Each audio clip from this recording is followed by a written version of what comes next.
जो आज हम करने वाले हैं मेंटल मैथ क्लास 9th। हालांकि मेरे पास इंग्लिश का मेंटल मैथ है, लेकिन मैं हिंदी में वीडियो बना रहा हूं।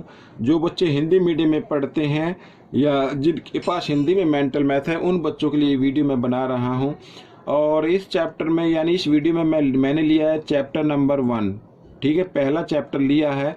मुझे बहुत से कमेंट्स ऐसे सारे वीडियो बनाइए, तो मैंने वीडियो उसी कमेंट्स के लेकर बना रहा हूं। और ये देखिए क्वेश्चन नंबर फर्स्ट मैंने लिया है और मेंटल मैथ का फर्स्ट चैप्टर है। मैं हूं हरी सर और आप सभी बच्चे देख रहे हैं आपका अपना YouTube channel maths with Hari sir, special Hindi medium के बच्चों के लिए। देखिए प्रश्न नंबर 1 क्या कहता है। बहुत ही आसान है बच्चों। देखो लिखा है, अब 13 की घात 21 की इकाई अंक क्या होगा। ठीक है, अगर ये संख्या है इसका इकाई अंक क्या होगा। अब 13 को 21 बार आप गुणा करेंगे इस तरीके से तो काफ़ी टाइम लग जाएगा और गलत भी हो सकता है। तो आपको क्या करना है, जो ये घात दी हुई है इस घात को आपको 4 से भाग कर देना है। सभी घात जितनी भी घात होती है सबको 4 से भाग कर दीजिए। 4 पंजे 20। ठीक है, यहाँ पे शेष कितना बचा, 1। जो शेष बचता है उसी को आपको क्या बना देना है, घात बना देना है।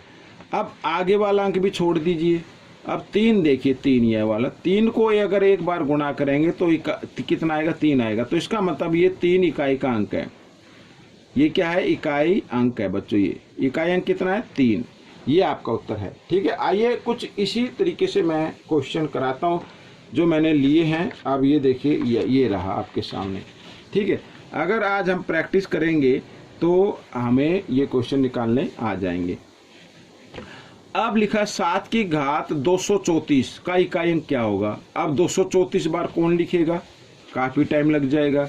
तो हम क्या करेंगे, 234 को आप कर दीजिए 4 से भाग। ठीक है, 4 पंजे 20। यहाँ पर बचा 3 और 4, 4 अट्ठे 32। ठीक है, तो शेष फल कितना आ गया, 2 आ गया। तो हम क्या करेंगे, 7 की घात कितनी लगा देंगे, 2 लगा देंगे।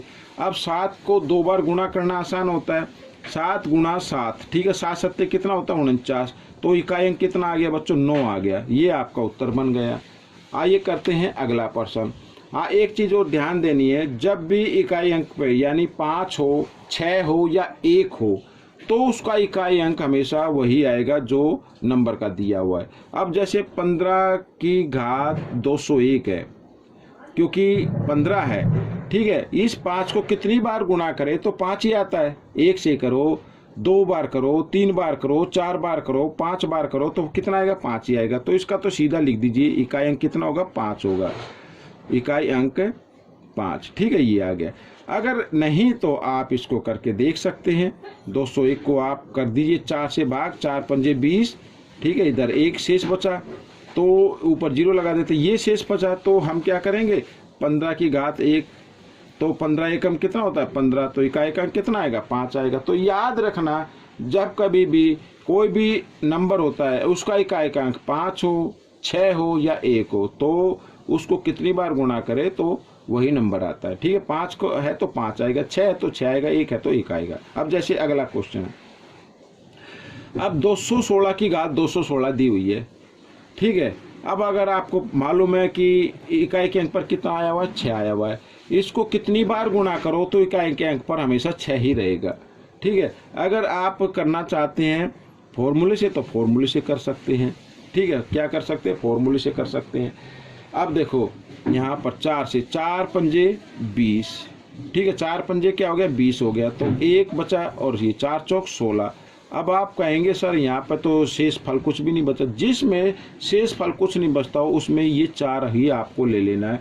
216 की घात कितनी हो गई, 4 हो गई। अब बच्चों, अब आगे वाला अंक आपको छोड़ देना, उससे कोई लेना देना नहीं। तो 6 को हम 4 बार गुणा कर सकते हैं तो 6 अंक आएगा। कितना आएगा, 6 आएगा। तो आप इसको 6 गुणा 6 गुणा 6 गुणा 6 करके देखिए तो इकाई के अंक पर कितना आएगा, 6 आएगा। तो मैं लिख देता हूँ इकाई अंक 6। लेकिन मैं आपको एक बात बता देना चाहता हूँ, अगर इकाई के अंक पर पहले ही 6 है उसको कितनी बार गुणा करो तो 6 आएगा, 5 का 5 आएगा, 1 का 1 आएगा। तो ये सब करने की जरूरत नहीं है। अब देखो अगला प्रश्न, 133 की घात कितनी है, 126 है। अब बच्चों 126 को हमें क्या करना होगा, 4 से भाग कर देना होगा। 4 तिया 12, ठीक है, 6, तो 4 एकम 4, तो शेषफल कितना आया, 2 आया। तो 133 की घात हम 2 लिख सकते हैं। अब आगे वाले अंक से हमें कोई लेना देना नहीं, तो 3 की घात 2, तो 3 गुणा 3 अगर हम करेंगे तो इकाई के अंक पर कितना आ जाएगा, 9 आ जाएगा बच्चों। ये आपका उत्तर बन गया, ठीक है। तो इकाई अंक कितना होगा, 9 होगा। आइए करते हैं अगला प्रश्न। अब 538 की घात 21 और 21 यानी 2121 है। अब 2121 को आप कीजिए 4 से भाग। सभी नंबर को 4 से भाग करते हैं। 4 से भाग इसलिए करते हैं क्योंकि अगर हम किसी भी नंबर की घात को लेकर गुणा करते हैं तो कोई नंबर तो 3 बार तीसरे डिजिट पर यानी 3 अंक बाद रिपीट हो जाता है, लेकिन सभी अंक 4 अंक के बाद तो रिपीट होते ही होते हैं, ठीक है। 2 अंक के बाद हो जाए, 3 अंक के बाद तो नहीं होता, ये तो मैंने वैसे बताया। तो 2 अंक के बाद हो सकता है और 4 अंक के बाद तो होगा ही होगा, ठीक है। अब देखो 4 पंजे 20, ठीक है, यहाँ पर आ गया 1 और 2, ठीक है। 4 तिया 12, ठीक है, आगे उतारा 1, ऊपर चढ़ा दी 0, तो घात कितनी आ गई, 1 आ गई। तो 538 की घात हम क्या लगा देंगे, 1 लगा देंगे। अब आगे वाले से कोई दिक्कत नहीं, तो 8 को एक बार गुणा करें तो 8 ही आएगा। तो इकाई का अंक क्या हो गया आपका, 8 हो गया बच्चों। इस तरीके से प्रश्न आपका हल हो गया। आइए करते हैं प्रश्न नंबर 2। ये रहा प्रश्न नंबर 2, ठीक है। अब प्रश्न नंबर 2 देखो, ब्रैकेट के दिया हुआ है, घात किस चीज के, घटा में घात है, और घात घटा में बनाने के लिए आपको क्या कर देना है, संख्या का उल्टा कर देना है, ठीक है। संख्या का क्या कर देना, उल्टा कर देना, या फिर आप पहले इसी को हल कर लीजिए। अब 8 है ना, 8 को हम लिख सकते हैं 2 की घात 3 लिख सकते हैं, और ये गुणा, और इस घात को लिख लीजिए इधर, घटा 4/3। इस तरीके से भाग का निशान है, 2 की घात घटा 2, और ये बड़े ब्रैकेट में मैं बना देता हूँ, और सारे की घात दी हुई है 1/2।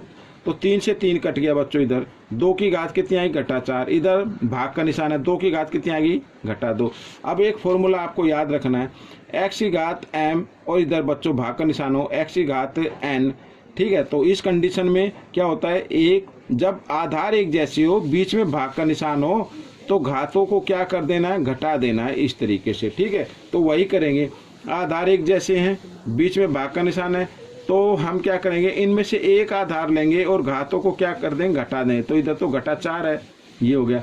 और घटाने के लिए घटा का निशान जरूर लगाना है बच्चों, ठीक है। इधर क्या, घटा 2, ये लिख दिया, और इस तरीके से 1/2, ठीक है। मैं आपको एक्सप्लेन करा तो थोड़ा टाइम लग रहा है। तो 2 की घात, अब देखो घटा 4 और घटा घटा जमा 2, ठीक है, इस तरीके से, और घात 1/2। अब बच्चों देखो, घटा जमा घटा, घटा जमा क्या हो गई, घटा हो गई। अब बच्चों यहाँ पर 2 की घात कितनी आ जाएगी, घटा 2 आ जाएगी, और ये आ गई 1/2, ठीक है। तो 2 से 2 कैंसिल हो गया। अब 2 की घात कितनी आई, घटा 1 आ गई। अब इसकी घात जमा में बनानी है, तो हम 2 के नीचे 1 मानते हुए 1 ऊपर लिख देंगे, 2 नीचे, तो 1/2 ये आपका उत्तर बन गया, ठीक है। इस तरीके से आपको करना है।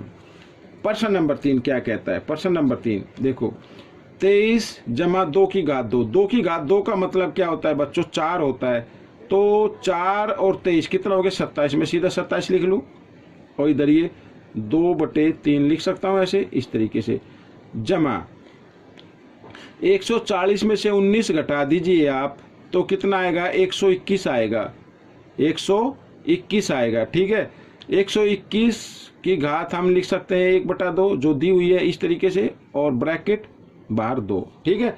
अब क्या करना है, आप 27 को भी आप टुकड़ों में बांट लीजिए, यानी इसको भी घात में लिख लीजिए। तो 3 की घात 3 लिख सकते हैं, और गुणा 2 की घात 3, ठीक है, जमा 121 को लिखना 11 की घात 2 और 1/2, ठीक है। और ये इस तरीके से, बाहर आ गई 2, तो 2 से 2 कैंसिल हो गया, 3 से 3 कैंसिल हो गया। 3 को 2 बार गुणा करेंगे कितना आएगा, 9 आएगा, जमा, और इधर आ गया 11, और बाहर घात कितनी है, 2, 11 जमा 9 कितना होता है, 20, और 20 की घात 2, और 20 की घात को 2 का मतलब होता है 20 गुणा 20, यानी कि 400 आपका उत्तर आ जाएगा। 20 को 2 बार गुणा कीजिए, 400 उत्तर आ जाएगा, ठीक है। आइए करते हैं प्रश्न नंबर 4। प्रश्न नंबर 4 देखो क्या कहता है, यदि, ठीक है, यदि ये देखो ये वर्गमूल के अंदर ये 3 दिया हुआ है तो घनमूल बोलेंगे इसे 5 की घात n बराबर 25 हो तो ये मान निकालना है। ठीक है, तो आइए पहले यहाँ पर n लिखा हो ना, तो पहले n का मान निकालते हैं ना क्या होता है। अब इस 3 को मैं ले आता हूँ इधर, इधर लेके आऊंगा तो ये घात के रूप में आ जाएगा। कैसे आएगा, 5 n तो लिखा हुआ है तो ये आ जाएगा 1/3 इस तरीके से। ठीक है, ये यानी ये 5 है इधर, ये 5 और बराबर 25 को लिखेंगे 5 की घात 2। ठीक है, आइए पहले इसको हल कर लेते हैं, बाद में मान निकालते हैं। तो देखो क्या है दिया हुआ है, आधार बराबर है ना, तो इसका मतलब इनकी घातें भी क्या होगी, बराबर होगी। यानी n को 1 से गुणा करेंगे, n/3 बराबर 2। जब आधार बराबर हो तो घातें भी बराबर होती हैं, तो 3 इधर भाग में, इधर आकर ये गुणा में आ जाएगा। तो n बराबर इधर गुणा करेंगे तो 3 दूनी 6 आ गया। n का मान कितना आ गया, 6 आ गया। आइए अब मान ज्ञात कर लेते हैं। तो 5 और इधर ये दिया हुआ है n, तो n की जगह n का मान लिखेंगे जो 6 आया है और इधर लिख देंगे 64। ठीक है, अब क्या करना है, अब आपको 64 को घात के रूप में लिखना है 5, साथ ही इस 6 को मैं इधर ले आऊंगा। ठीक है, गुणा, तो 64 को लिख सकते 2 की घात 6 लिख सकते हैं बच्चों, और साथ ही इधर आकर ये इस फॉर्म में आ जाएगा 1/6। ठीक है, तो 6 से 6 कैंसिल हो गया, 5 × 2 बचा तो 5 दूनी 10, ये 10 आपका उत्तर आ गया। तो बच्चों ये भाग आपका कंप्लीट हो गया है और इसमें से सीखकर दूसरे बच्चों को तो सिखाना ही है ताकि आपके अच्छे नंबर आ सके, अच्छी रैंक आ सके। अब मिलेंगे हम अगले भाग में, तब तक आप वीडियो को देखते रहिए, शेयर कीजिए अच्छी लगे तो, साथ ही चैनल में और वीडियो भी सर्च कर सकते हैं। वीडियो देखने के लिए धन्यवाद।